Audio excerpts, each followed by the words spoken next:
Hi, I'm Becca Otis from Five Lines Pottery in Indianapolis, Indiana. And I'm Ryan Durbin from RD Ceramics, located in Southgate, Kentucky.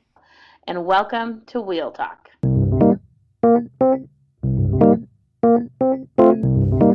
Hey guys, we've loved answering all of your questions so far. If you'd like to hear your question on the podcast, please send them to us on Instagram at Wheel Talk Podcast or by email to wheeltalkpodcast@gmail.com. Thanks. Ready? Yes. We're live. Hi, we're live. Hi. Hi, Ryan. Hello. How you doing? I'm more sober now than when we first started talking with our Q&A. So it's Memorial Day. We went to a pool party today. You were day raging and you didn't tell me before. Drinking a little bit. Luckily, you said, "Hey, we're recording now, right?" And I was like, "Oh shit!" Oh my god! I didn't even notice. What kind of friend am I? Hey, that's pretty good. I mean, good thing I got some food in me, but yeah, I'm glad you did. I was not as good about an hour and a half before that. But yeah. Wow.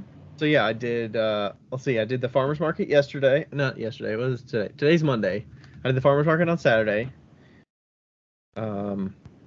It was a little more chill. It wasn't that great of sales. Like it was like 540 or something like that. Oh golly. Not too bad. $540 I mean, when the at last a one I did was market. like 1,000.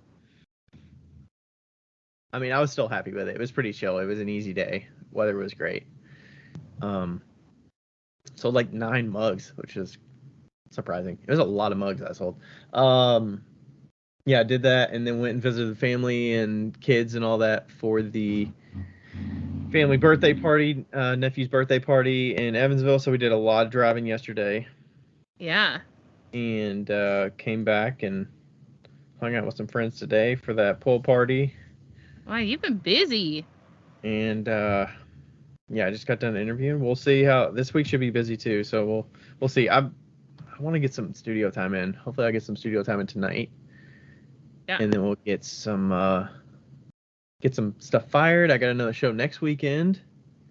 Got good hopes for that. That's the West Side Market. I've been doing that a few times every year, so yeah, that'll be nice. All right. So what's new with you? What's going on? Wow. Well, I did a first this weekend at a show. A first? You did a first at this weekend show.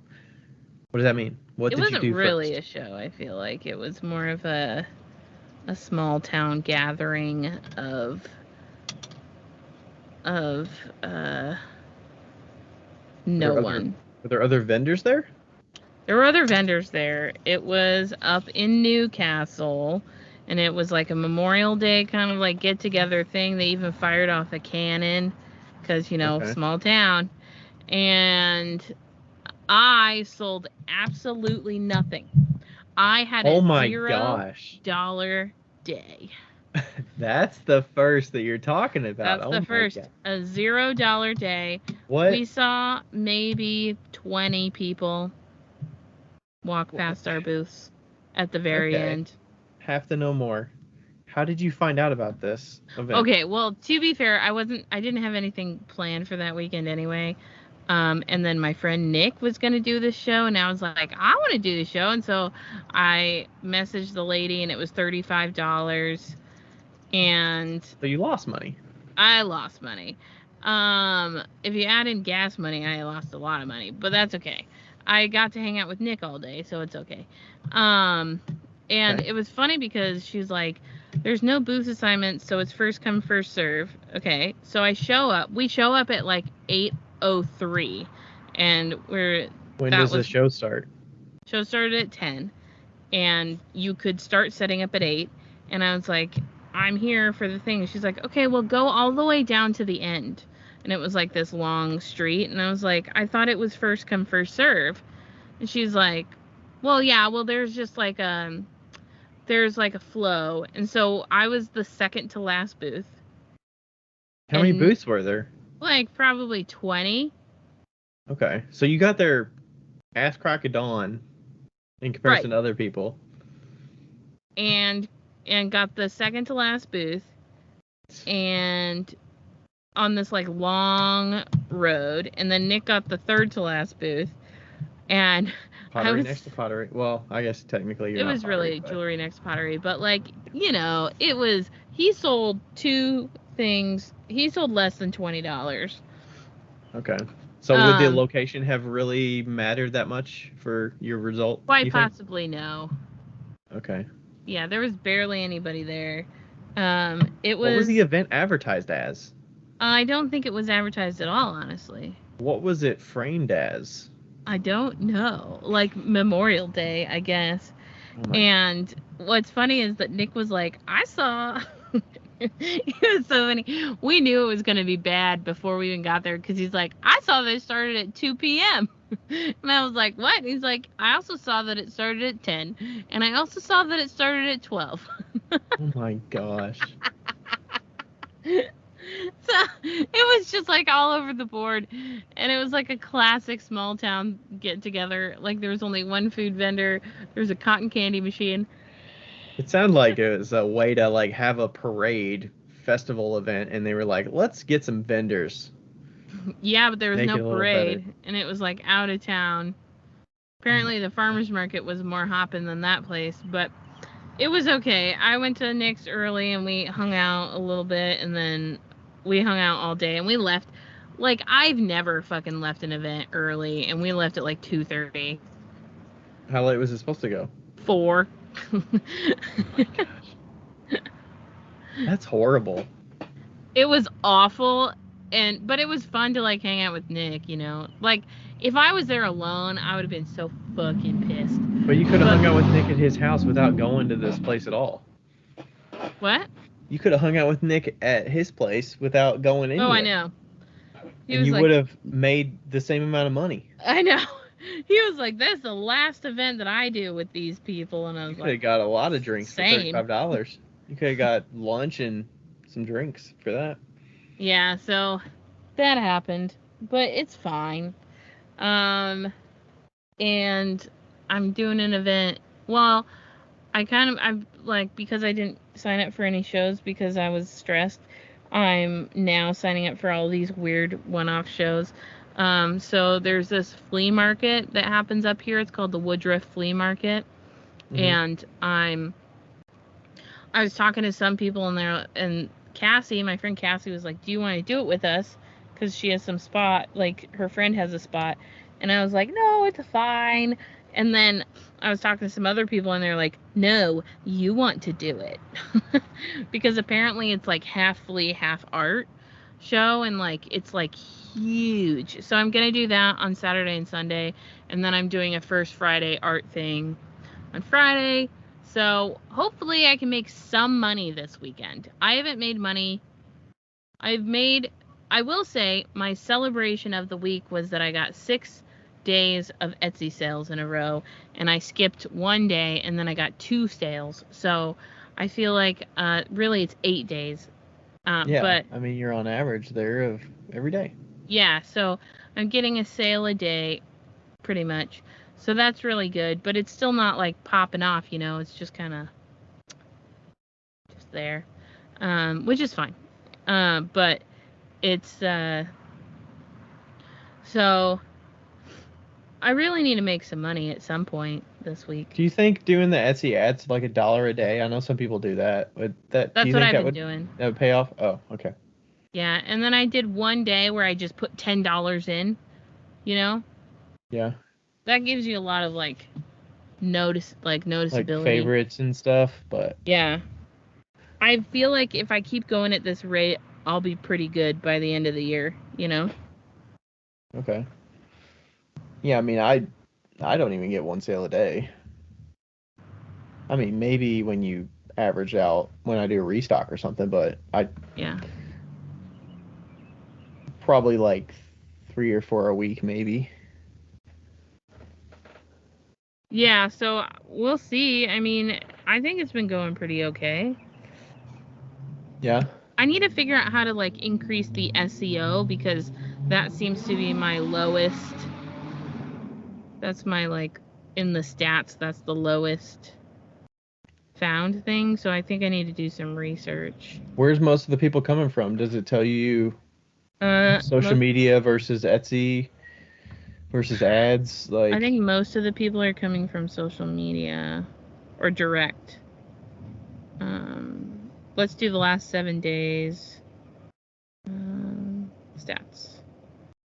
Last 7 days, I've had 296 visits, 5 orders, $198 revenue.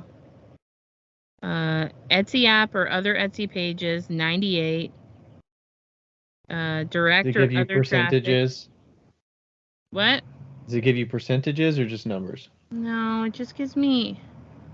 Oh, it says that Etsy brought 39% of the visits and I brought 61% of the visits. Okay, and then it breaks down the you by like social media, Yeah, direct. so me was direct 141, social media 14, Etsy ads 27. And then for Etsy, it was Etsy app or other Etsy pages 98, Etsy search 11, Etsy marketing and SEO 5.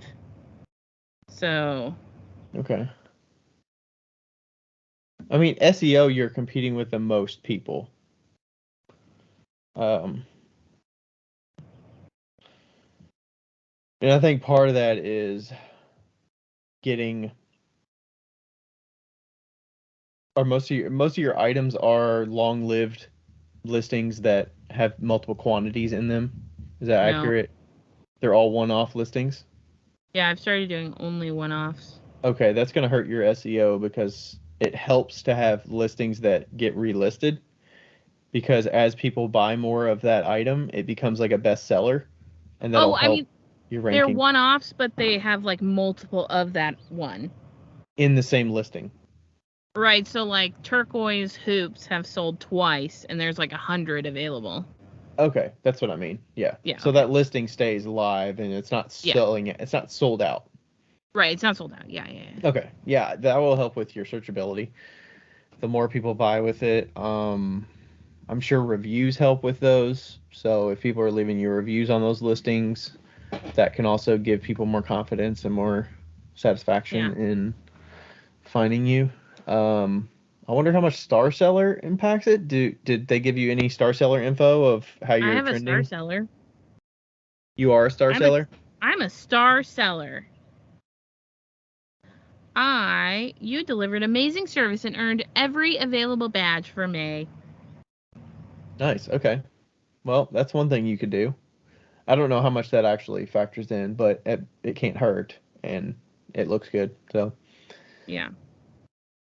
And like I said, I'm doing $1 of ads. I figure $30 of ads a month is not bad. I need to up my email what game. about the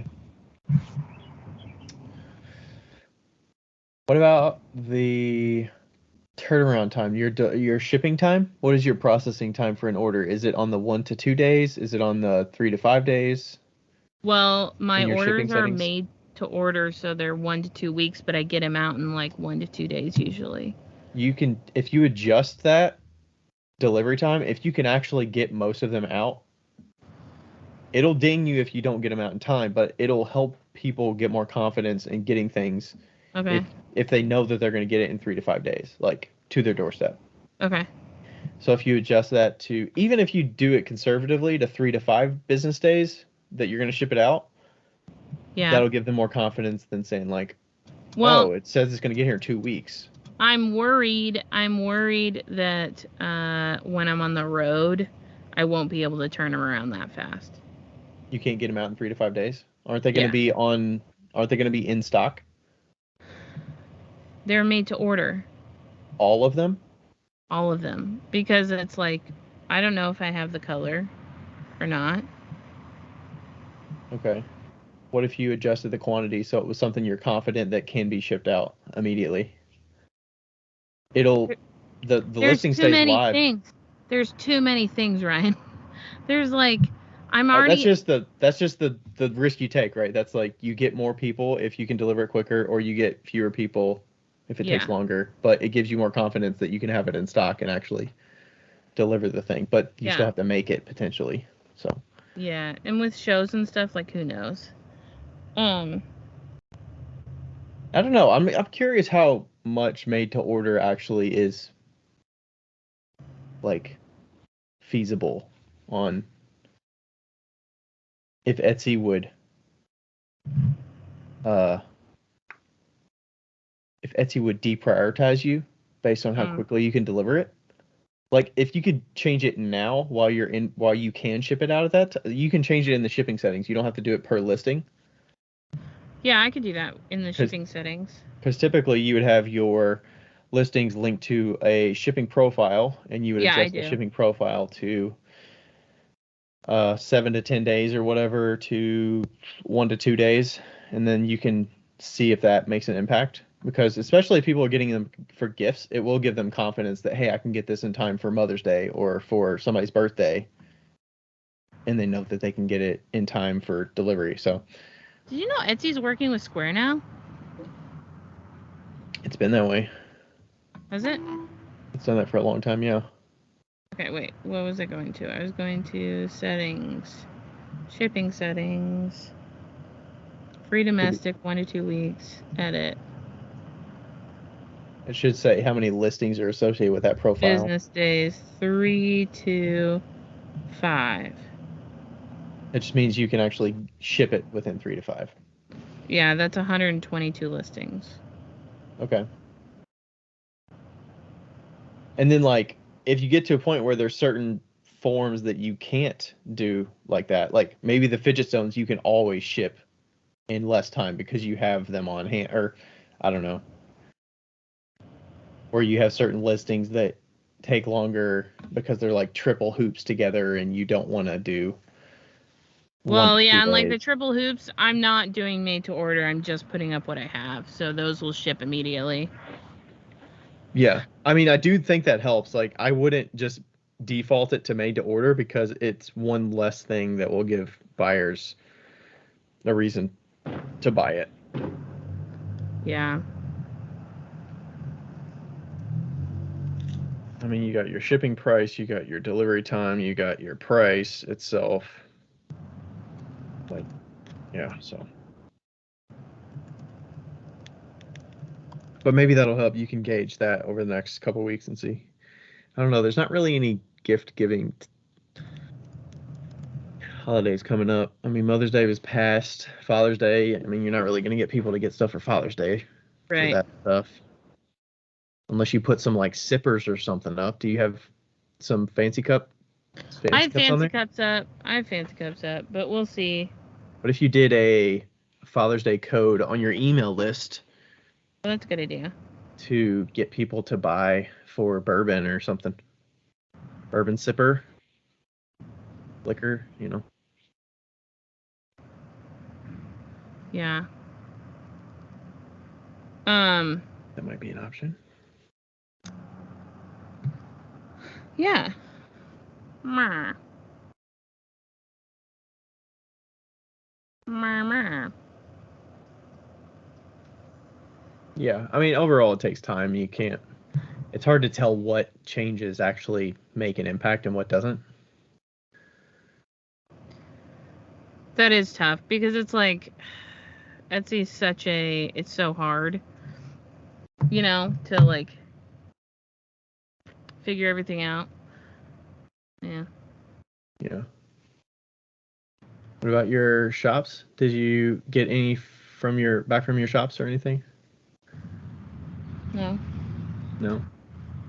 But I got into I talked to the lady locally and I gotta get a bunch of earrings together for Tuggles. So that's good. Toggles, what is that? A shop? Yeah, it's a gift shop. Okay, so you do have a shop. I have one shop. Okay, and that's what, consignment or wholesale? Yeah, consignment. Oh gosh, it was so funny, Ryan. I walked in and we like talked for a long time. She's amazing. She's like such a cool lady. And she was like, "Yeah, this is like a story to help everybody know that nobody knows what they're doing." I told her that too. I was like, "It's fine. You never know what you're doing." Did she know you or did you know the shop before going into it or Yeah, like we have acquaintances. okay. Um And she was like, yeah, I've been writing the checks out by hand to all the vendors for consignment. And I was like, I think you could probably do that in QuickBooks and just like input the vendor and just, go through it. And then I was like, you might even be able to do it in Square. I think you can actually just direct deposit it in Square. And she was like, oh my God, that would be so nice. Oh, And so you have people's bank accounts on Square? yeah, you can, like, if you are somebody who has different vendors, you can, like, they can sign up for direct deposit. Oh. And you can just pay them through Square. And so, like, yeah, it was just fun to kind of see her be like, I didn't know that was even possible. It's like, yep, you can do that. And, it's just, that's why you should always go in without any judgments and with, like, wanting to help people. That's how I feel. Yeah. So you just talked to her about what you had to offer? That was your first contact with her? Yeah. Okay. What kind of shop is it? Like a boutique shop? It's like a little gift shop. It has a bunch of like Indiana made stuff and just like fun cards and t-shirts and stuff. Okay. And she has some tables, and that's where I'm gonna do like the paint your own pottery thing. I gotta make a little mug. That's the place you're doing that. Okay. Mm-hmm. Yeah. And so yeah. Yep. Still trying to get on Fair. I mean, I have my stuff on Fair, but I'm still trying to like get Fair figured out. I'll get it. It's probably hard to get traction on there, right? Like, how do you, like, what criteria do you have to actually impact how you fit in? I don't even know. I don't know. Like, my friend that does glass jewelry is phenomenal, and she's like so swamped with Fair orders. And I was like, how do you get? And she's like, it's just color. The more color you have, the better. Does it give you any stats? How many views you get? Bit. How many favorites you get? Let's look. Any information like that? I mean, that would at least give you some barometer of how you're doing. I had 25 visits in the last 3 months. Okay. Analytics. Total sales. None! And 10 people visited me. I don't know. Okay. So it's a little less detailed than Etsy or something like that. Plus there's just fewer shoppers, right? Yeah. I mean, and maybe it's time of year, I don't know, or people buying stock in May a lot. I don't know. I don't know, it's tough. Okay. What do you have on there? Right now I have earrings and just let's see. I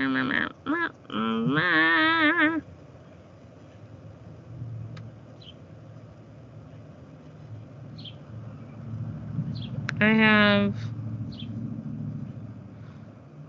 stud earrings. I have dangle earrings, but I don't have my hoops yet. I just have the sticks. And I have the fidget stones. So. Okay.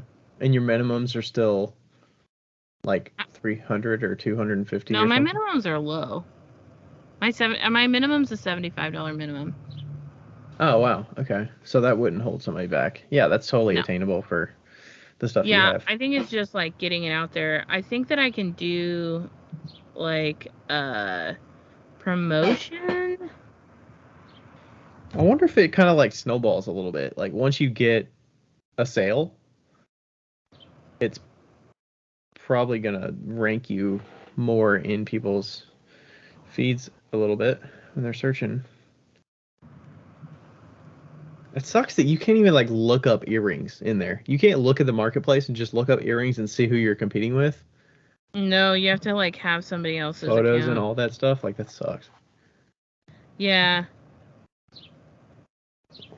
I mean, I guess Andrew could help you with that and do it I've got his account. But I mean, yeah. That doesn't necessarily tell you a ton, except show you like who else is going to match those search terms. But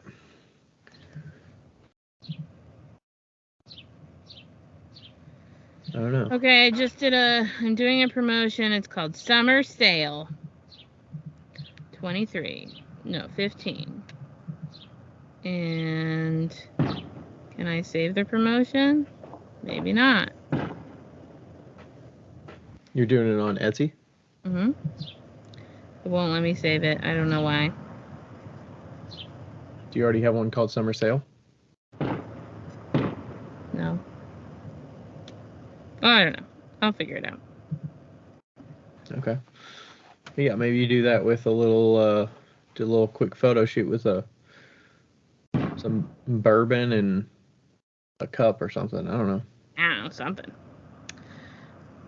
Yeah. So anyway, we should talk about what the episode's going to be about, and then we're going to talk about kilns, and then we're going to have the episode. Yes. So, we're trying out a new segment.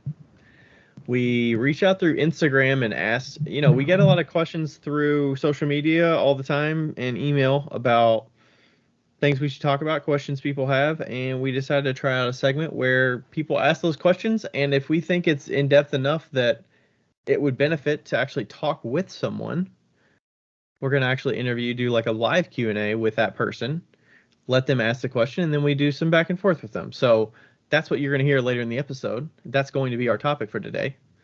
And we talked with Lynne from Grit Grace on Instagram. So we'll get to that here soon. But first.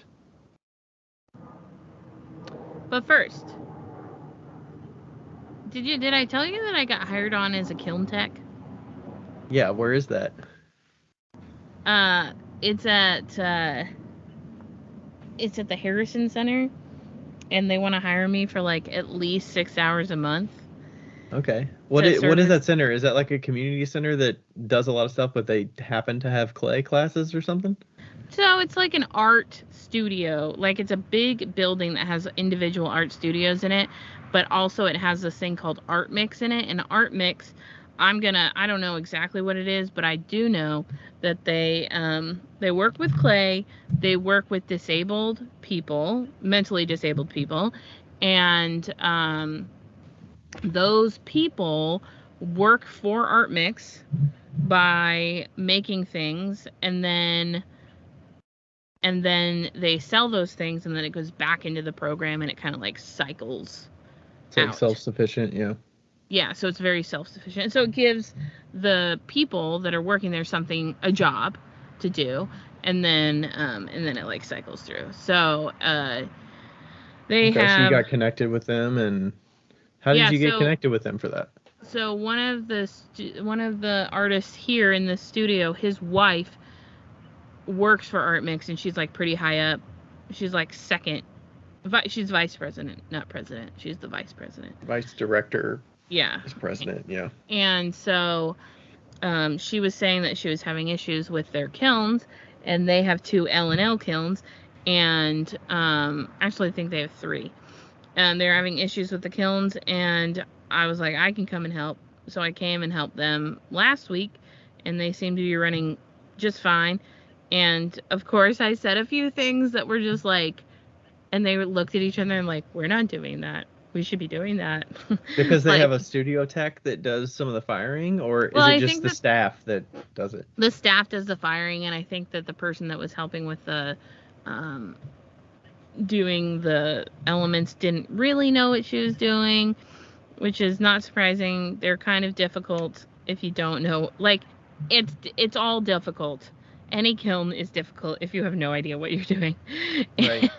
And so, so it was my first time working on the new L&L kilns, and I'll tell you what, those elements are very thick and they are hard to cut. I will say that. But put in an element on the very bottom, put it in backwards, doesn't matter, we figured it out. And, it was all fun and dandy. Broke one of the things. It's great. It was great. And, but Yeah, so they seem to be working fine, and it was good to work on one of the brand new ones. It did not, however, it did not have one of the Genesis boards on it, and that's what, that is like, if you that's what you have on your kiln. Yeah, so if you get any newer ones these days, it's going to include the Genesis for no additional cost. You can ask for the Dynatrol kind of standard, the older kind of Bartlett controller looking one with all the buttons, and that'll be familiar. But you can get the Genesis upgrade for free if you want. It's going to come with that. So that's the one that hooks to Wi-Fi, and it has the, the screen with the touch screen and all that stuff. Yeah. Yeah, so it was really good. And were you like instructing them a little bit? Were you telling them what you were doing, or how? A little bit, yeah. Cause like, so I think it's crazy and cool that L&L hasn't really changed the way that they attach their elements to their controllers since like the dawn of time. So like the one that I worked on a month ago has the exact same element like hookups than the one that I just worked on a week ago. It's just a little bit better, like the washers are a little bit bigger. So, and so I was kind of like telling them how they like go around and what things like, all the metal needs to attach to each other, and then, how the thermocouples are kind of like hooked up and stuff like that. So, yeah, it's just, I think I'll probably go in again and kind of like go through it with one of the other, like with the lady that runs the show. So I'll tell you what though, it was like 3 short ladies and we're trying to get the bottom element in. How tall is the kiln? It's like, I don't know, like 4 feet tall. I just is it like my kiln, the E23T? Is it? No, it's bigger. It was a 10 cubic foot kiln. I had to stand on a stool just to get down to the bottom. Oh wow, okay. It was awful. Short people problems, huh? Ugh. Awful. Imagine they've got to how do they load it? How do they load you pieces can load it, but like putting in elements on the very bottom sucks anywhere. Okay. You're like upside down, your whole entire head is filled with blood. Right. Yeah, it's a little strenuous. I remember doing it recently and my calves were really sore the next day. Because you lean over and it like flexes your calves from bending over at the waist. Yeah. We got very up close and personal with all the ladies there. Yes. Because like even though it's easy to get the elements into like the channels, it still like takes a couple people to like kind of like put your hands on part of them and like smush them into the other side, Right. So yeah, but it's very good. Nice. That should be fun. Yeah, and they got like all of the extra parts and stuff. Like L&L sent them a bunch of parts and stuff that they needed. So I'm sure that they went to hotkilns.com. Yes. Hotkilns.com to get those parts. And yeah, they still have one more element. We'll see. They got one new element left? One more new element, yep. Okay. And I think they're all the same elements. I don't believe some of the kiln options have different elements depending on where they go in the kiln, but I believe they're all the same. I believe the L&L is all the same because with their zone control, I don't think they need to have different elements. Yeah. So, which is really quite nice. All right. Hotkilns.com. Hotkilns.com. Okay, and we're going to leave you because we're going to transform you to the next segment of the podcast. With Lynne. With Lynne. So, thanks for listening. I apologize for all of the fireworks, but the Indy 500 happened yesterday. Can't do anything about it. Yeah, Charles is going crazy. There's people vroom vrooming it back there. I saw Lloyd running around. I don't know what's going on over there. I still Like, sweet Jesus. Why? All right, with that, enjoy this conversation with Lynn. Thanks, everybody, for listening. Bye. Bye. Yeah, it's like 87, I think, which would be, I think it'd be 35 Canadian. That's gross. That's like a really rough guesstimation. 35 87. Canadians. Okay. So well, you know what? You know what? I lied. It's 30. It's 30 in Celsius. Yeah, yesterday it was 26 here. And that was way too hot. Yeah. And it's supposed to be like 94, which I think would be around 35. Oh yeah, that'd be pretty steamy. Pretty steamy. Yeah, 35 degrees Celsius is 95 degrees Fahrenheit. So that's going to be the end of the week. I'm very excited, if you can't tell. At least you got your fans installed. So true. That's good. So very true. Okay. Well, I guess we should just kind of like jump into it. And I had Lynn's question in the note, so I have the actual question that was asked. If we want to start there. Okay.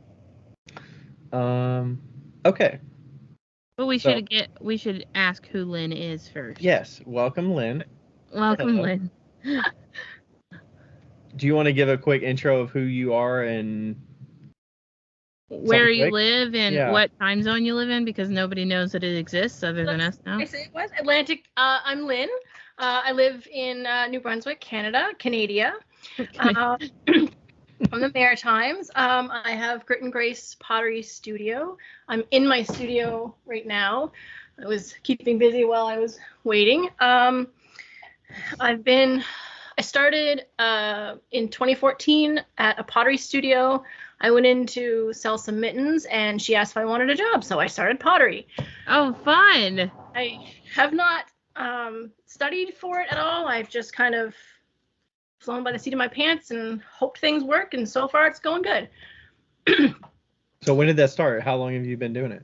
2014 is when I started. I've been doing Grit and Grace since 2018. Okay. So moved back home. Pretty good. 2017.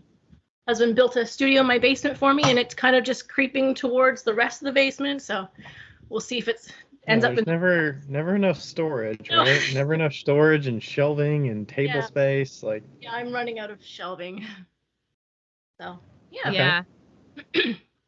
For sure. Okay, so for those of you who don't know, which is everybody, because this is the first time we've ever done this, we've decided to do a live question and answer segment because we thought it would be fun. Yeah. And I think it will be fun. And Lynn's our first guinea pig. Yeah, so most of the time we just get all these Instagram questions, we get email questions, and we interpret what we think we know the best way to answer the thing based on the situation of whoever's asking it. And all we can really go off of is people's Instagram accounts. So we figured this might be a good way to like what are you comfortable with? What is your skill set in? A better context to hopefully answer the question more in depth, but also hopefully it'd be entertaining and also get to know somebody else that's a peer of ours. So yeah. Cool. So Lynn, would you like to ask your question? She has a whole page of notes. Do you have your question that you asked us initially? I brought it up. Nice. Okay. Yeah. So what is your question? So I had a question about teaching. I have an opportunity to do some classes at a local business offering some lessons, and they're interested in offering paint your own pottery. So they want to do bowls, mugs, anything that I make basically.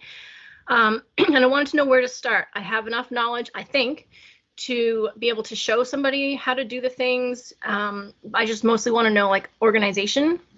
Okay.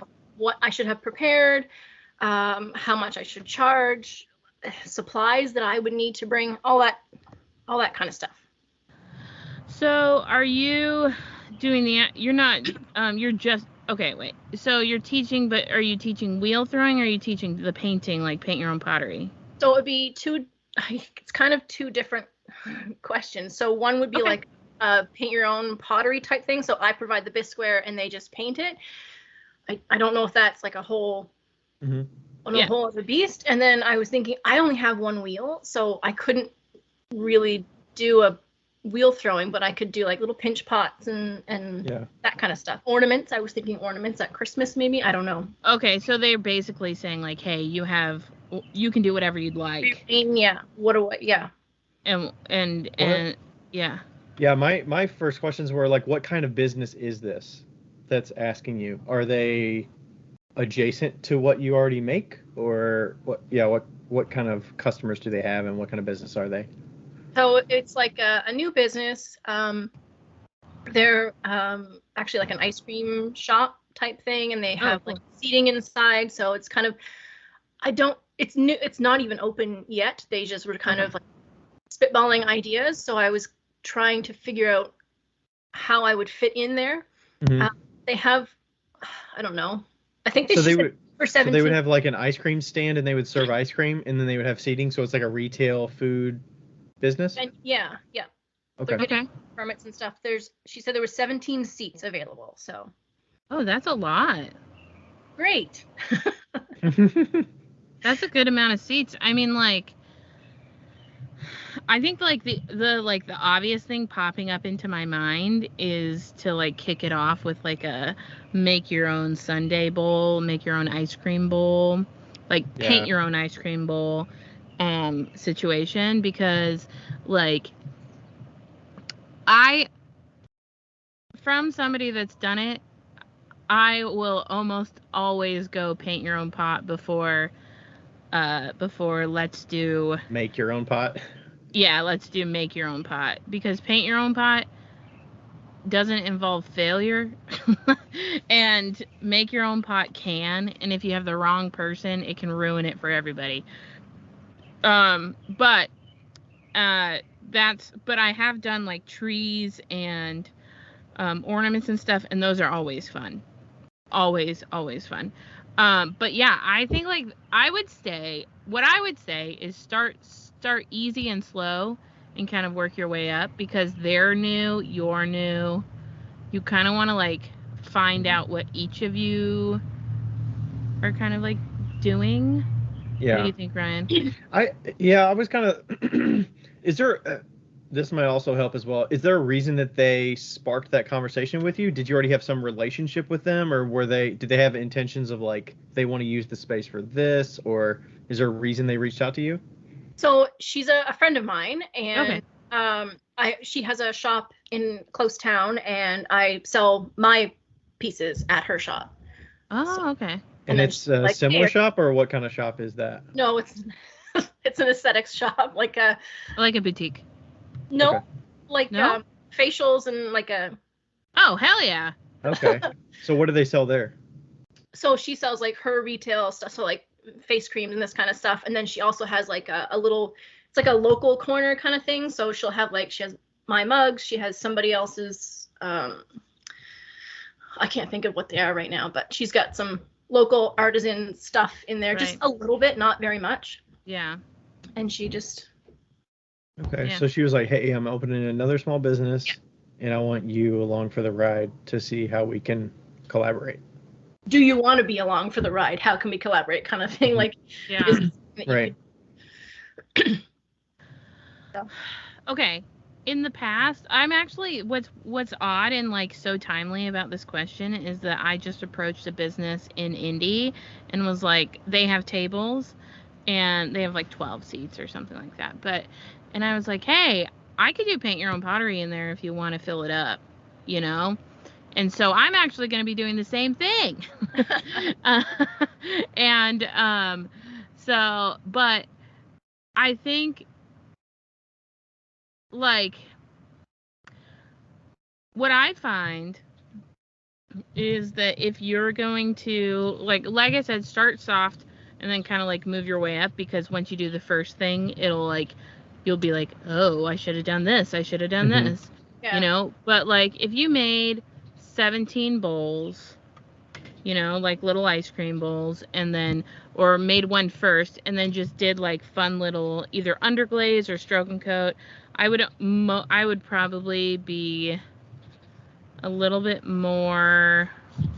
I would probably go stroke and coat, and then cover it with clear glaze. Yeah. Or I have a whole shopping list on my pottery supply place that stroke and coat. So I use Amico. Do you use underglaze? So I have some underglaze. I don't do a whole lot with it. Mostly my stuff is like dipping glazes, my own glazes and this kind of stuff. But I mean, I have done stuff before with underglazes and. Yeah, I mean, I would try to like start with what you have as much as you can, so you're not investing a ton into it before you even know. Because, like, once you get into it, you want to hopefully have a steady stream of customers that are joining the class. Yeah. When I was trying something new with like the bookkeeping workshops, I tried to start really small and like offer it to a very selective group of people that were interested, so that I, for one, didn't disappoint them with. Hopefully they got their money's worth, as well as I was still figuring out what the hell I was doing with like teaching it for like where they were getting stuck. And I don't know if you've taught before, but like I would rather go small and steady and then like add to it with the next one. And then it also creates like a sense of exclusivity. Yeah. Okay. So you're kind of like, you're leveling with them like, hey, this is the first time I've taught this. So let me know if you have any feedback. That keeps it like pretty transparent with them. It's like your first day waitressing. You know, you go up and you're like, it's my first day, give me a break. But yeah, like you could even choose a group of your friends and say like, hey, or trial run.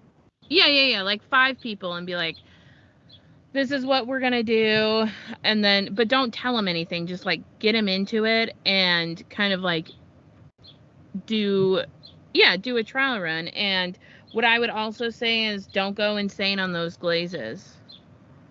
Don't try to give them too many options, is what you're saying? Do not give them too many options. What I've got. Because they can also mix and match. They can also like make their own they can mix the things. mixtures. This is what I have. So like that's not enough for. No.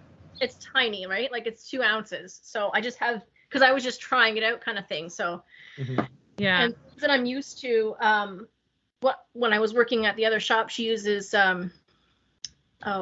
Duncan, but they were bought out by Mako. Yeah, so it's stroke and coat essentially. Yeah. So I have a bunch of stroke and coat in my, basically I picked the same colors that I have now and just did stroke and coat, but I've never used stroke and coat. I don't know really.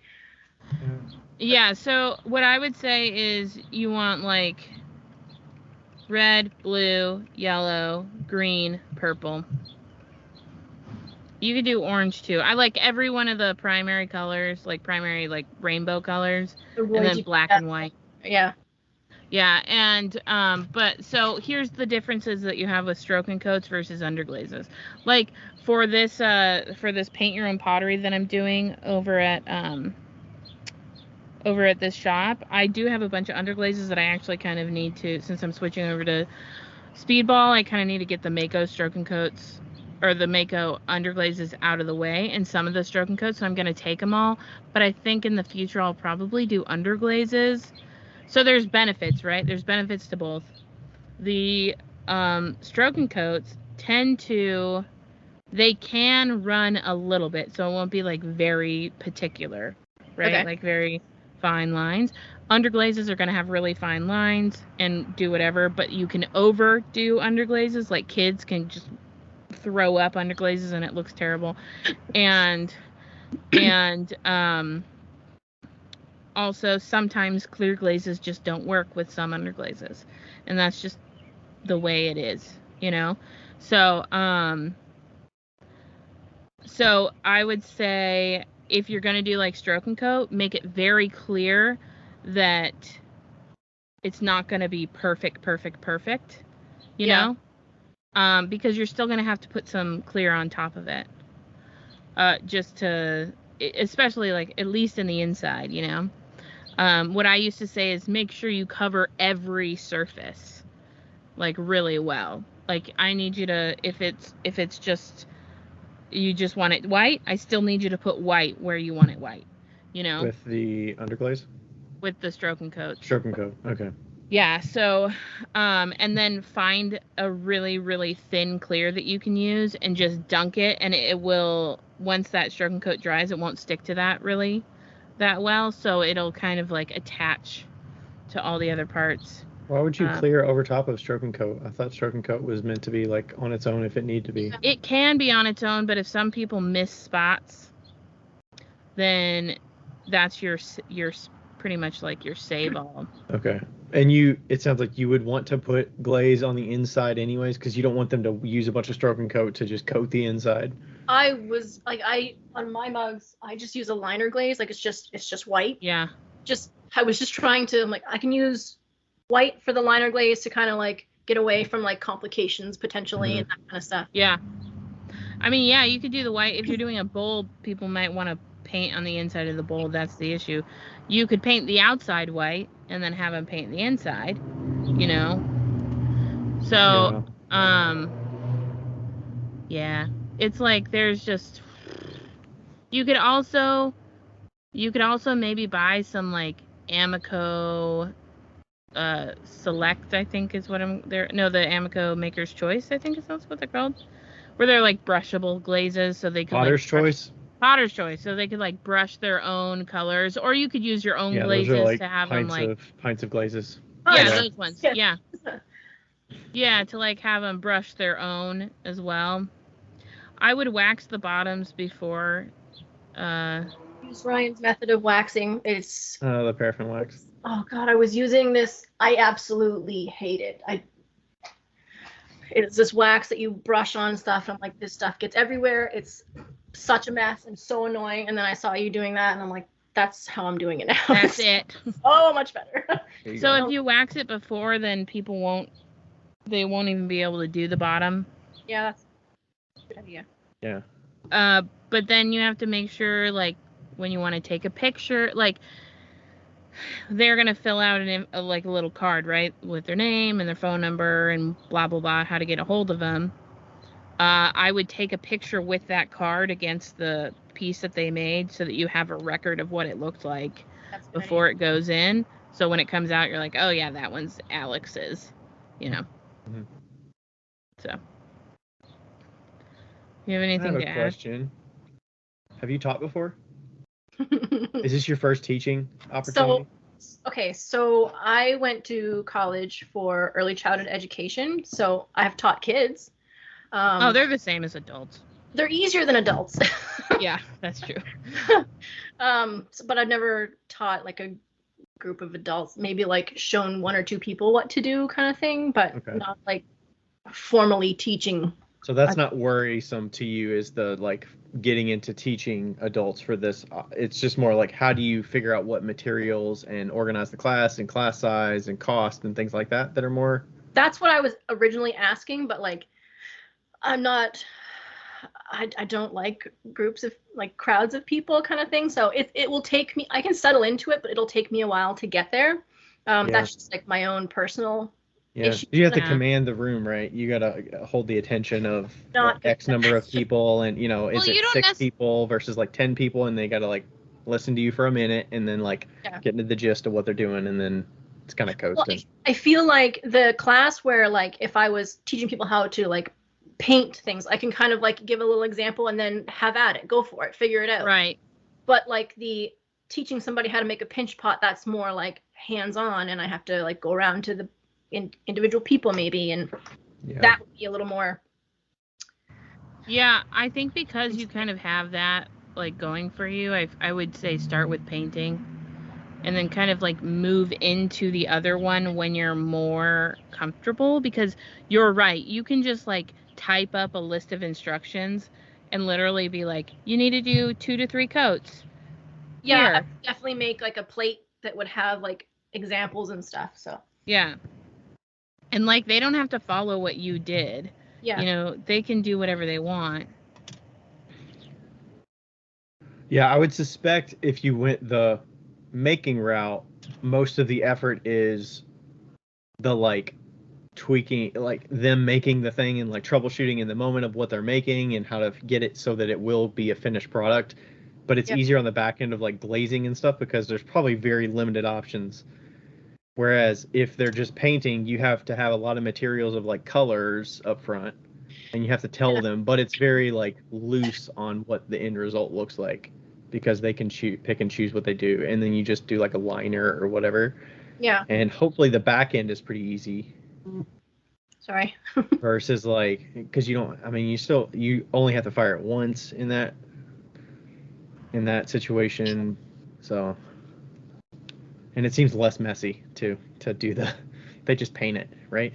Yeah. That would just be like, it's more like almost like upfront costs for me. Like Yeah. paintbrushes, palettes, that kind of dollar store. Do you guys have dollar stores up in Canada? Dollarama and Great Canadian Dollar Store, yeah. Yeah. So I found It's cheaper though. I found palettes definitely don't get the palettes that are circular. Get the like My cart. Huh? They're in my cart. But you haven't bought them yet, right? No. Get the cheaper ones that are the 6 color ones. Okay. Because not only are they smaller, but there's less options for people. Yeah. Or you can make your own palettes too. I had thought of that too, yeah. And the benefit of making your own palettes is that it's a smaller well of color. So what you'll find is that when people squeeze out their own color, they fill up the entire palette and they never use it. Yeah. So if you make make your own little 6 color palettes just with a smaller well, then you're probably better off material wise, and you can just do that with your scraps. They don't have to look nice. Yeah, I suppose. So what, like take a slab and then just use like a little ball or something to impress? I make them. I've got one in the kiln there, yeah. Oh, like you make art, like paint palettes. You make them for people that do watercolors. So they're very shallow. They're not super deep. Yeah, but don't try that hard though. Don't try that hard. You don't need them to look nice. You just need them to be functional. Yeah. I mean, like, people will think they look nice no matter what because they're homemade. Fun stuff. What do you think? What were you thinking of charging for this lovely interactions that you're doing? So, there's somebody that does it over in Nova Scotia, whatever, and she charges, I think, 40 is what she charges. Okay. 40 a seat, and then does she get all the money? I don't know what the. Do you think the place that you'd be working with would take a cut for you hosting it at their location? Well, I would kind of hope so. Yeah. Honestly, because like I'm not hosting it, right? Like if it was, yeah.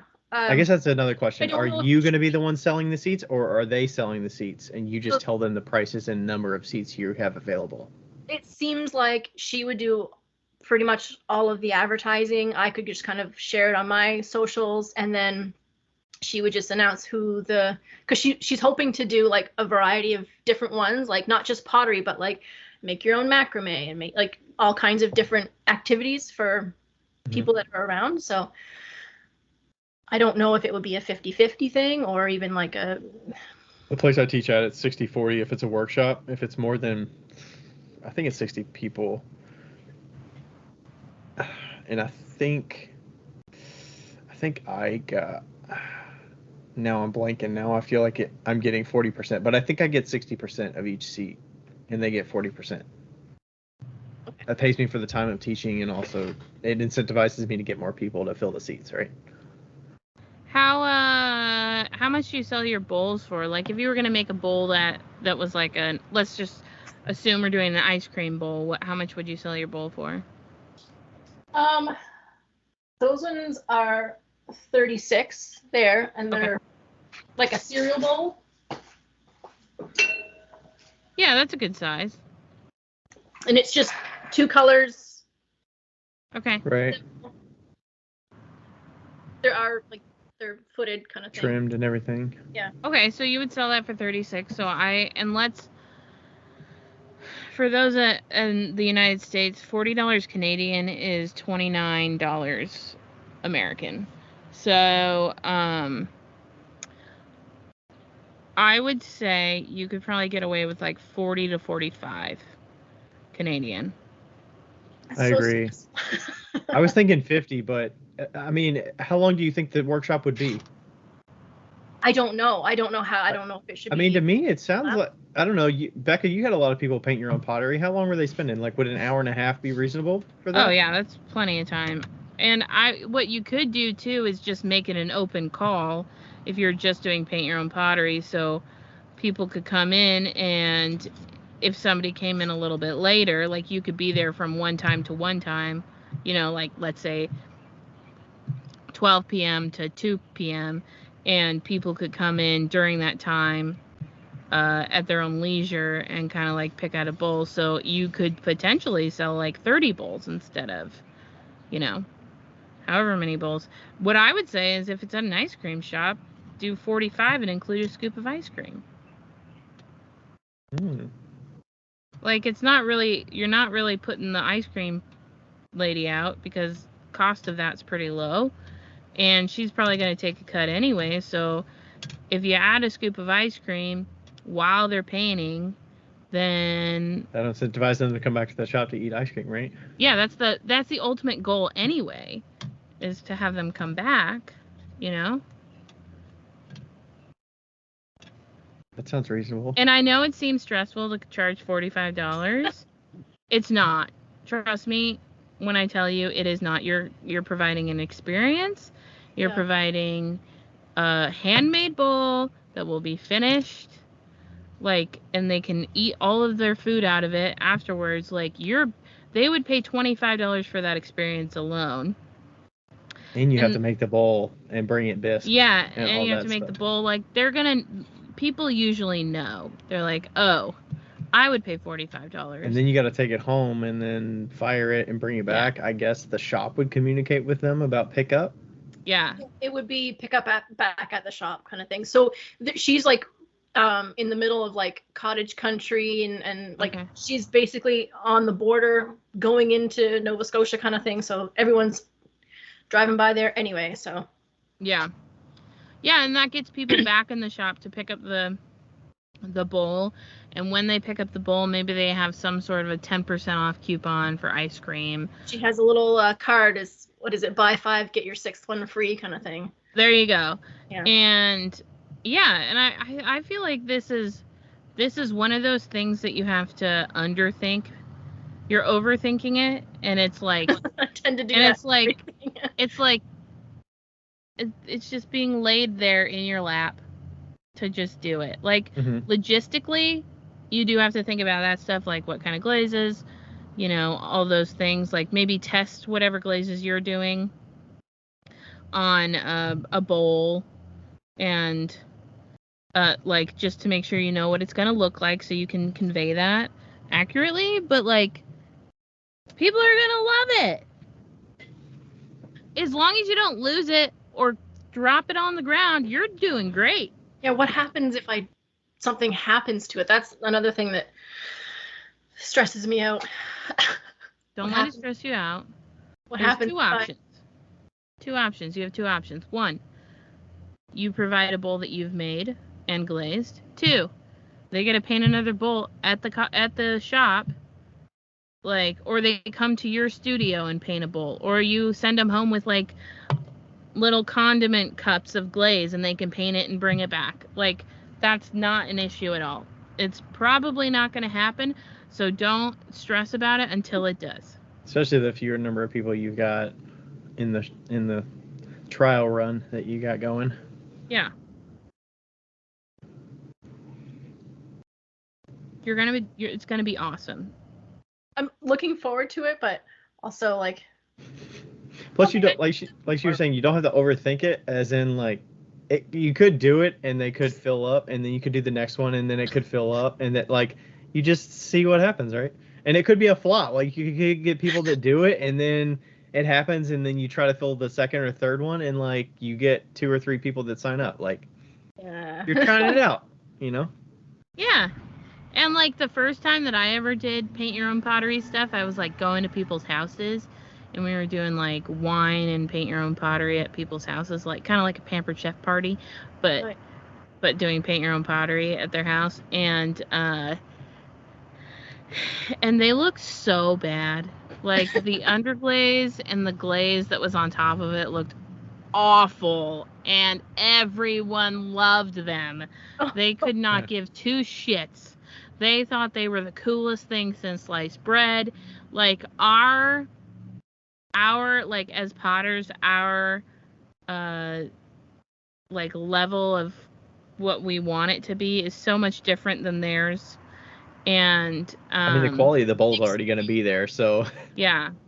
And I like to, encourage, like, just go wild, do something abstract, like, do lines, do dots, do different colors, like, not necessarily an actual painting, some people will, but, it's going to be great.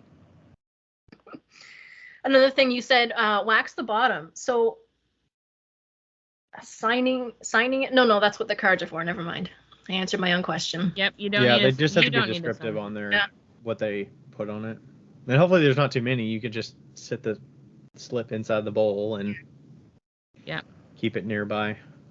And just like line up the bowls, put the slip inside, take an overshot picture if they painted on the inside, or take a front shot picture if they painted on the front. Just take a snap of like 6 of them at a time, and you're good to go. Yeah. Yeah, one thing we at Baker Hunt, they were talking about, some of the I was a little worried about like the cost and like how many things they're going to get at the end of it. We did have 2 pieces that they would have at the end of it, and then we changed it to 1 because it grew from 6 people to 8 people, possibly 10 people. So for the teacher side, it was easier to manage just 6 pieces at the end versus 12 pieces at the end, or 8 pieces at the end versus 12 pieces. So like they're paying for the experience mostly. Like the quality and the end result is less important to worry about. Like, how pretty is this going to be? Is it going to match what they expect? It's more like they're paying for the time that they're there and the enjoyment with whoever they're coming with. And if you advertise it as like a date night, you get the ice cream with it, or we call ours like date night, or you call it like throwing with friends, or it could be like painting with friends, or whatever. There could be kids involved. You could brand it a certain way so that it's so the date night is like a pair come and do it, or like so they pay as a pair, and it's instead of being $90 a seat, it's $180 for a pair, and they actually have alcohol and some little like appetizers involved, but like they're willing to spend $90 a person to come and do this for 2.5 hours. So, I don't know what the like going rate is there for experiences and things like that, but if you're going to do something that's personal, they actually get to be involved in doing the thing. So, plus they feel like they're doing something artsy, right? They're getting creative a little bit more, and it's like low risk for them. There's not really much like this around. The closest is like in the city that's almost an hour away from me, kind of thing, and so it's kind of a niche thing, I guess. So I think it'll be good. But I also would like to suggest something as well. I just don't want to forget it. Bisque Imports is where I used to buy all of my bisque and all of my stroking coats. And I just looked, and I'm pretty sure that they have a distributor in Canada. You might have to look into it, but write it down. Bisque Imports. The cost for the stroking coats is going to be about half the cost that you would at a regular shop. And also, they have fun little, goddamn, they're so cute, the figurines that you can get. And I know that we always strive to do like American made, but sometimes it's so much fun to paint a pumpkin that you didn't make. And so like look at it and don't count that out, you know, like you could do like a pumpkin night and just buy the same pumpkin, or maybe like 2 different types of pumpkins, and they'd be so much cheaper than you making them, and you can glaze, and you can like put them in an 04 firing instead of a 6 firing. And you need the clear glaze for that, like a low fire clear glaze, and Bisco Import sells all that stuff. But like keep that in mind too. That's like because making all this stuff is a lot for you. Just keep that in mind. So sometimes it can be cheaper just to buy it. If it gets too stressful for you, especially in the future, like see how it goes as you start, but like, you know, just don't look at it as like giving up or failing, you know, just because I thought that way when I like started doing China made stuff, like from the bisque stuff, and I was like, ugh, and people liked it so much more. So they love it. Mm-hmm. And oh my god, they're so cute. And you can still use stroke and coat for that, right? Because stroke and coat Yeah. has a wide range of temperatures that you can fire to. Yeah. Yep. Still use stroke and coat. So I would just need to find, you said a low fire clear? Yeah, but they have that on Bisque Import. Oh. So you just buy that in like a big gallon jug or something? Yeah, you can even buy it in smaller ones and like brush on. Easy peasy. I got it in dipping, but I would say if you're not doing a lot of quantity, don't get the like big ones, you know. And you would water it down. I'd say I used to water it down like 1 gallon to 4 gallons, so it would make 5 gallons. 1 gallon of water to 4 gallons of glaze. You want it pretty thin. So, but keep that in mind if you are going to do something like that, if you progress and you don't want to make everything and you want to do like a fun little figurine night, you know, pumpkin night or whatever like that. So I can see how that would, you know, very much eat into my time if I was trying to make like all these little figurines and like little pinch animals to make and all that kind of stuff. So Right. Yeah. Yeah, that would add up for sure.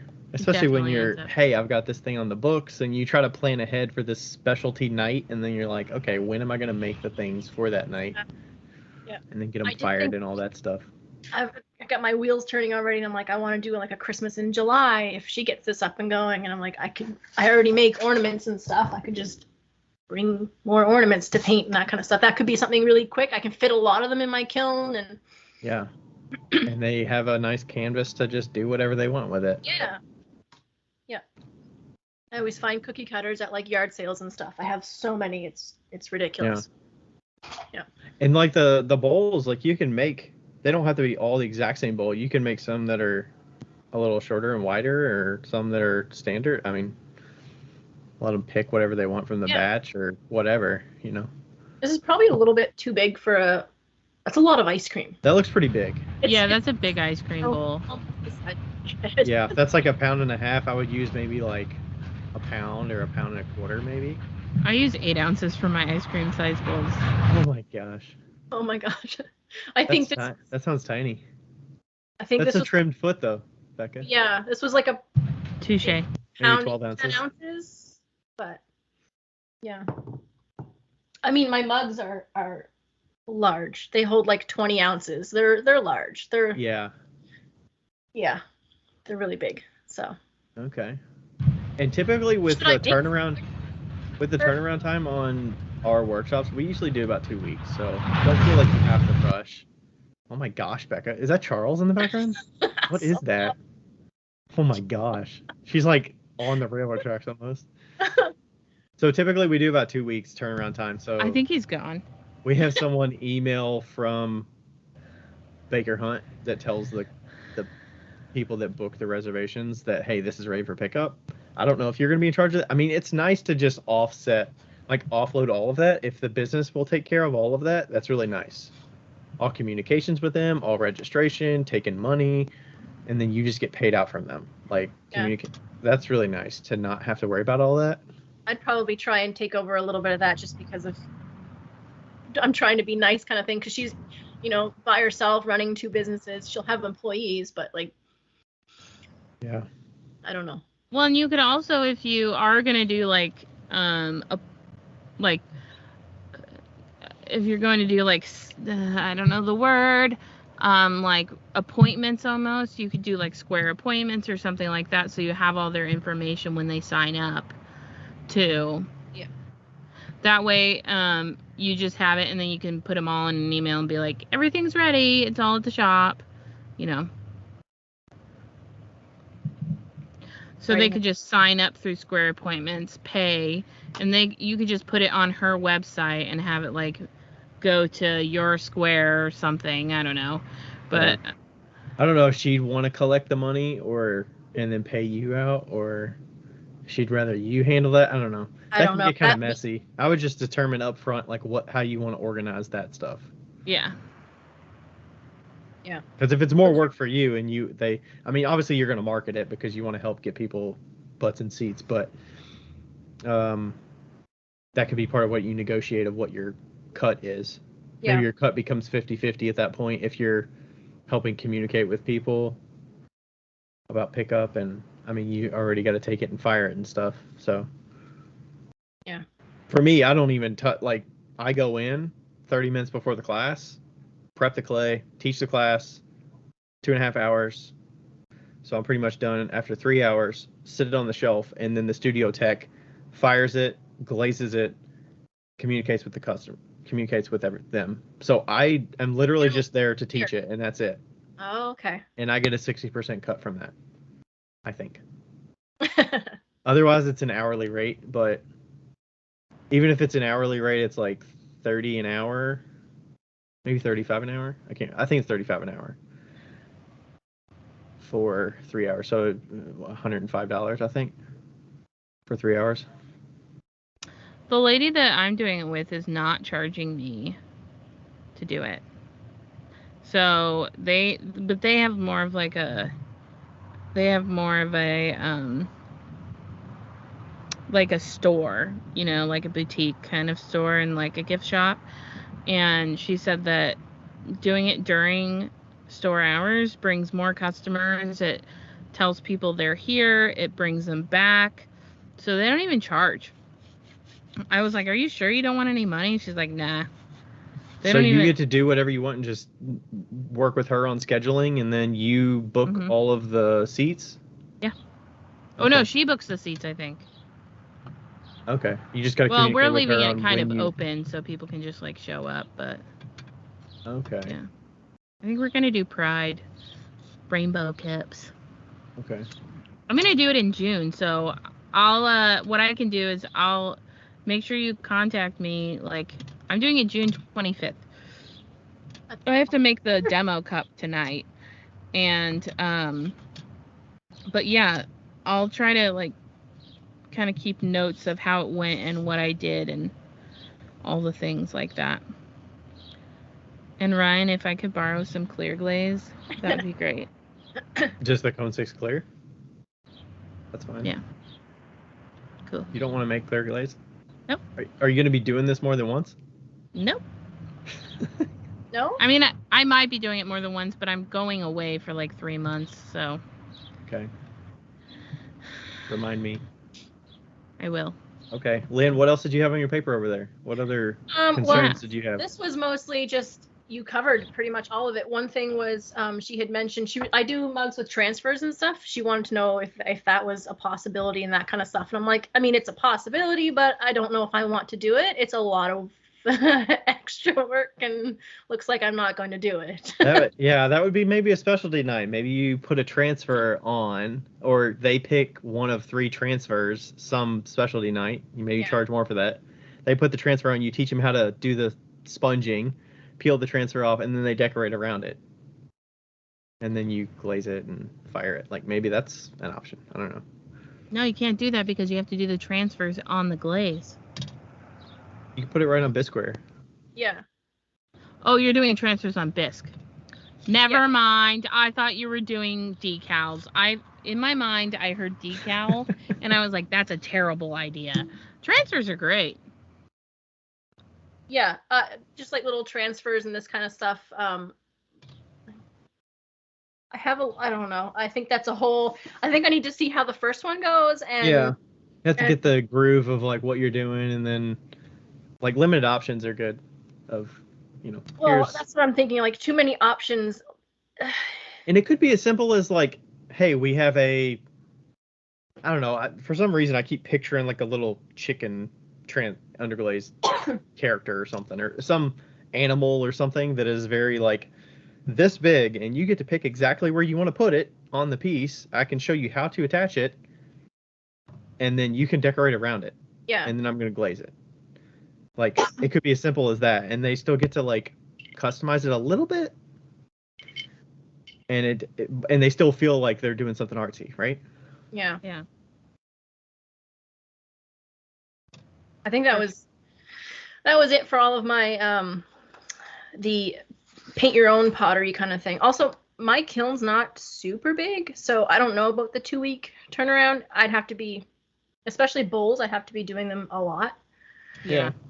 Like firing a lot. So well, then maybe the first one instead of bowls is root beer floats. Root beer float cup. What, like a goblet kind of cup? Just a tumbler. Tumbler. Okay. I hate handles. I hate them so Don't much. do the handle. Don't do the handle. No, don't No put a handle on it. handles. No I learned handles. how to pull handles and I left it there. I have an extruder and I use an extruder. I hate handles. I tried Ryan's method of putting them on the mug and I just can't get it. It takes a lot of practice. His method is the hardest way to pull a handle. It's so frustrating. Yeah, no, just do like a cup. Root beer floats, that's a good idea. Like a small 12-ounce, 16-ounce cup, Something that you can actually hold. Yeah. Or do a thumb indent or whatever. People go absolutely batshit crazy if you do a thumb indent. Yeah, why is that? You put a dent in it. It's like, okay, now it's not perfectly round and it's fantastic. I mean, there's people that say they break stuff, and you're like, well, it's got an indent, and it keeps you better grip so you don't drop it. And they're like, oh, sold. Yeah. Did you invent the indent? We invented the indent, guys. I think my other questions were like, if I was to do like a hand building class, like, how much clay do I give people? Because again, too much clay, and they're just hand building kind of thing, and I have to get a whole bunch of sculpting tools, and yeah. So like when I did ornaments, I said this is a lot, but I said you're allowed to have 12 ornaments. You can use as much clay as you want, but they were just like flat ornaments, and they could make as many as they want, but then we reclaimed all the ones, like they made maybe 15, 20 ornaments, and then they chose their best ones. Okay. I would not do 12. That was a terrible idea. I would do like 5. That seems like but yeah, I think that simple is better for those. I also did a tree workshop, like Christmas tree workshop, where it's just like one of those cone trees. That turned out really well. Take a slab, you have a template, and they put roll texture on it and stuff, and then cut out the template and join it. And that's How it. big of a tree? Huh? How big of a tree? Like a tree or like a... No, like a tree, like 4 to 5 inches. Yeah. Okay. So like one person did do a giant tree though, and I should have been like, no, but I didn't. So yeah, I at the very beginning be like, here's the deal. We don't want trees bigger than this. This is our max, I would just say make sure you're putting your boundaries in at the beginning, whatever those boundaries may be. Yeah. And the like keep it simple on whatever on like tools that people need to use, because like you can use pretty much any tool from your house. Use butter knives instead of like, or an X-Acto knife. I have a lot of things from like Princess Auto and stuff, like little tools. Yeah, I like to use this like piece of coral rock for doing some textures, and you can Yeah. get, it kind of looks like tree a little bit, like it's sort of like bark or it's just kind of organic. I don't know. Yeah. It looks a little bit, it's nice to just collect some of the glaze and stuff on. So And tell people some to people bring. Oh, some people make like little roulettes out of bisque clay. Like you could just take a little ring of clay and just put some texture in it, and they can like roll it on there. yeah. I wouldn't go crazy, but I mean, get the household utensils and stuff first. Yeah. yeah, and tell people to bring their own textures too. If they have anything at their house that they want to put, like, use as texture, to bring that. Yeah. Yeah, I use like a lot of lace and stuff, and I've made my own bisque stamps and stuff, and Yeah. yeah. Yeah. Nice. Yeah, that'll get a little messier, I guess, with make your own, and then you got to transport greenware. Teach them about like joining things and making sure it's gonna make it through the firing, and then what do you tell them for glaze options when they're not going to be there to glaze it, or maybe you split it up into 2 parts and they do glaze it a No. couple weeks later, but No. Would you do like they make it and then they can come for like a paint your own pot? Like, they're literally their own pottery, or? No, they never come back. Don't do that. You don't do it. I promise. They won't come back. Just tell them what colors you have and say, I'll like glaze white them. or green. White, green, red. Like, you know. I don't think I even have red. I don't like That's red. fine. That's fine. Not Just red. tell them. Just Do give white them or like green. 4 glaze Yeah. options that they can choose, and that's what they got. They were lucky that they made it themselves. They do not have to glaze it themselves. Yeah. So would you charge more for a class like that? And would it take like, instead of like 1 to 2 hours for painting, would it take like 2 to 3 hours, or? I would say 2 to 3. Yeah. Yeah. Some people will go really quick and then they can leave early. Some people won't. Yeah. Would you charge more for that class, or? Not necessarily. Depends on what it would be. Yeah.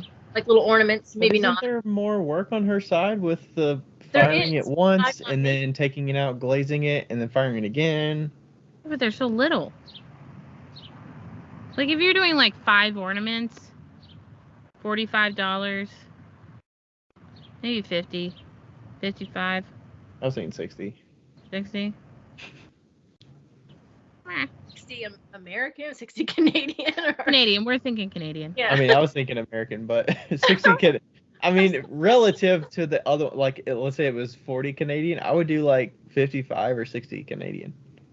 Because it's more involved. Like, you feel like you're more. Plus, it's Yeah. an hour longer. I would suspect at least about an hour longer.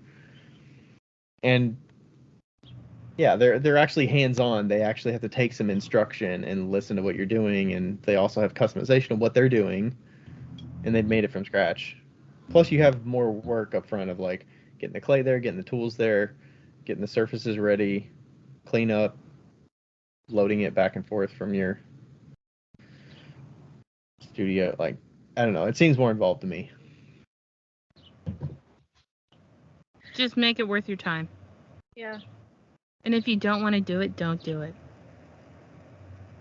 I think I want to. I just getting over the hump of like, I need to get 1 class under my belt and kind of and go from there. And I think just remember, do the easy thing first and do it with friends.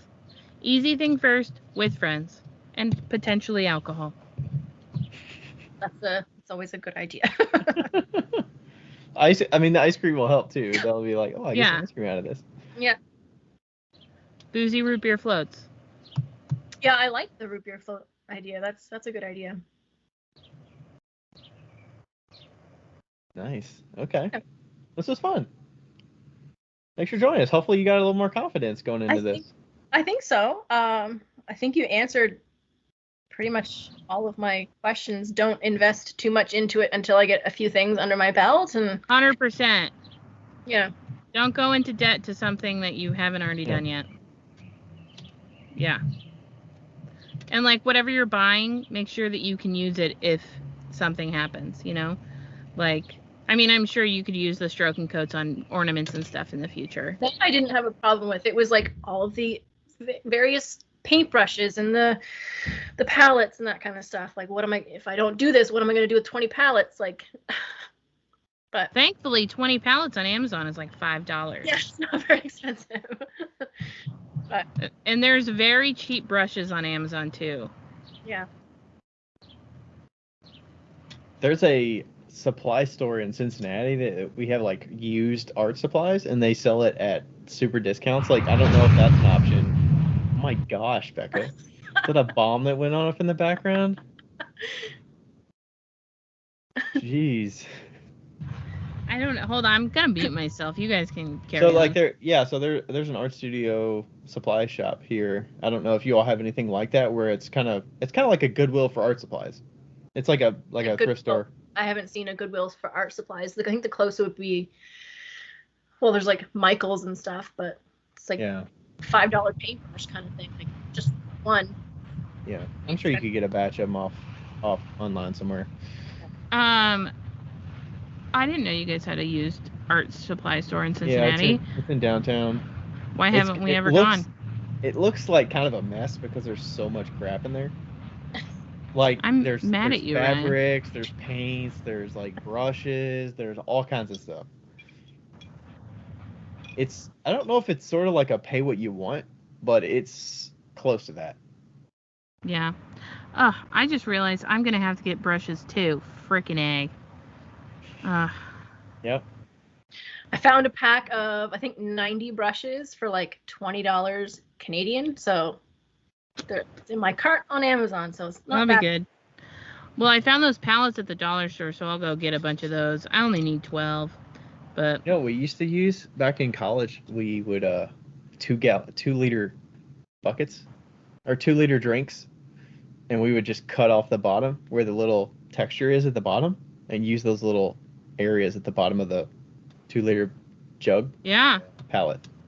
Honestly though, if you didn't want to buy palettes, you could just get those tiny coated paper plates, and that would be just fine. I think mine unlocked the core memory of like kindergarten with those bottoms of pop bottles and stuff, and the 5 little divots and using those. I used it a lot. I kept them for a long time. Good idea. They're easy to wash too. You can clean those pretty easily. Yeah. All right. Awesome. Well, where can people find you if they want to find you online? I gotta think. Instagram at Grit and Grace. There's no D on and because it was taken. And there's dots in there, right? And there's dots between, Grit and then Grit and Grace Pottery on Facebook. Cool. Yeah. Awesome. Well, thanks for your time. Hopefully you enjoyed it, and we definitely enjoyed it. That was fun. Yeah, that was fun. You're gonna have to take pictures and send it to us when you have your first class, or studio time, or whatever. Yeah. It's gonna be great. Sorry, my glaze maker just walked in here. Nice. Well, this is perfect timing then. Yeah. It was nice to meet you, Lynn. Yeah, you too. Thanks so much. All. Thanks. Bye. Bye. Yo, yiggity yo. It's Becca here. Hey, just so you know, thank you for listening. And also, we have... What do we have again? A Patreon. We have a Patreon that you should go, and if you want to donate to, you could donate to it. If you don't, that's cool too. But just Google Wheel Talk Podcast Patreon. Don't do the other one, because there is a Wheel Talk on Patreon, but it's not us. So make sure you get the right one. It's in the show notes. And also, leave us a review because they're fun to read. Okay, bye!